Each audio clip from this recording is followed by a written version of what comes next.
My name is John McDonagh. I was born and reared in number 19 O'Connell Road, Shantala, and that's where I grew up. I grew up with hundreds and hundreds of young boys and girls on that particular road, and it was a time of wonderful enjoyment when it came to our summer holidays.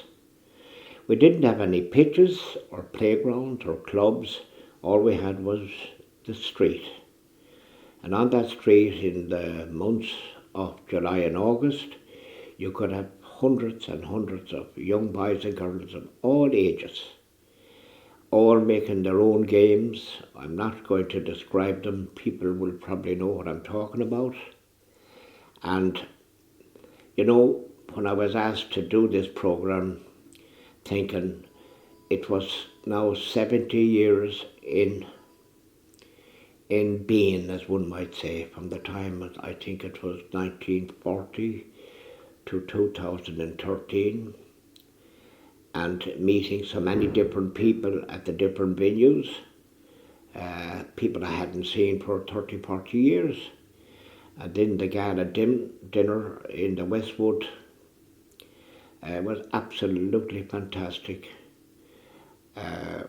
You could honestly say I went to St. Pat's School like most of us did at the time.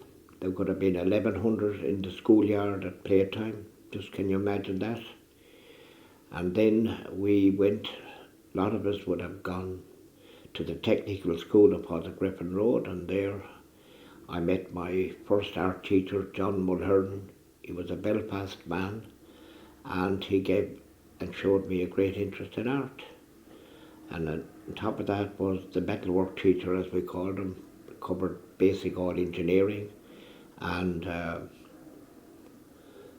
he gave me a great insight into what engineering was all about. He had been trained by Germans themselves in Mallow, County Cork, in the sugar factories.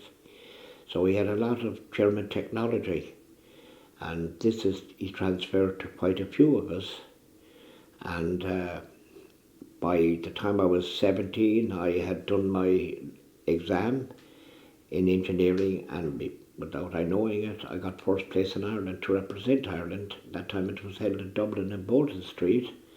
And the following year, then 1964, again, without I knowing it, I had won the gold medal again, and I was off to Lisbon with a wonderful team of lads doing carpentry, joinery, plastering, electrical, you name it.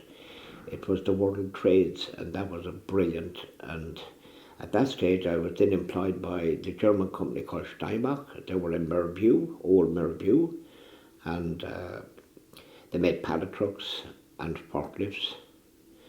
And by the time I had done my 6 years, I thought of moving on, and it shortly became the American company Crown Control that everyone probably would know today before they'd know Steinbach. And Steinbach trained quite a lot of young people to be good engineers, good welders, good turners, good millers, good tool makers. Then I have to think, after Steinbach, I thought it was time to move on, and before I knew it, I was with BP, British Petroleum. I thought I'd see the world, free of charge, good accommodation, good food, and that was wonderful. And the scenery, particularly in Scandinavia, Norway, Sweden and Denmark and Finland, it was absolutely out of this world.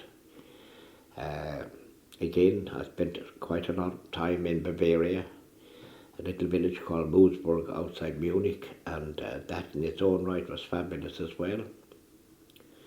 And then the next company I was involved with was the setting up of a German company called Astor Burning, and that brought me then up to, you could say, Anco, where I got a job in Anco to teach engineering, and I was lucky enough after 2 years to get promotion to be the senior instructor in charge of engineering, and I remained that way for a good number of years. And then came schemes, and I went over that to department, and I remember going to a committee meeting in the community centre in McDonagh, where I met, I would say, Tony Gagan. I remember John McDonagh, Catherine Conneely, maybe Colette, I'm not sure. But they were very enthusiastic and they got their first scheme, and ever since, I believe the latest was they built from scratch a hooker, and that was an incredible experience. You know, the learning skills alone and that will be with people forever. And I can't leave the sliding rock out. That was where we all grew up. At some stage or another, you could find us sliding down the rock and running and playing games around it. We did absolutely everything. It was the most important place. There was a chap from Thursday Road called Johnny Mullins, and he was a busker, and he found himself in Moscow, and it was illegal to busk. So he was taken into the local police station, and they said to him, what is your name? And he said, Johnny Mullins. And where do you come from? Shantla. And they said, where is that? Do you not know the sliding rock? He said. Jesus, everybody knows the sliding rock. Do you not know the sliding rock? And that is a fact, a true story. He's still alive today to confirm it, you know. There's things like that. You could tell 101 different stories about all the different people, what they did and what they didn't do, you know. It was brilliant. You know, the people that got together to put the 70th year together, to me, that was brilliant, you know. You know, looking at what they did, and I was looking at the exhibition of people who painted in the exhibition, you know, it was wonderful, you know, and then all the old photographs that were there, you know, I only hope it's all catalogued, you know, that no one loses that, you know, that's where we're at, and all we can do is look back in history and think of the wonderful times that we had growing up in that wonderful place.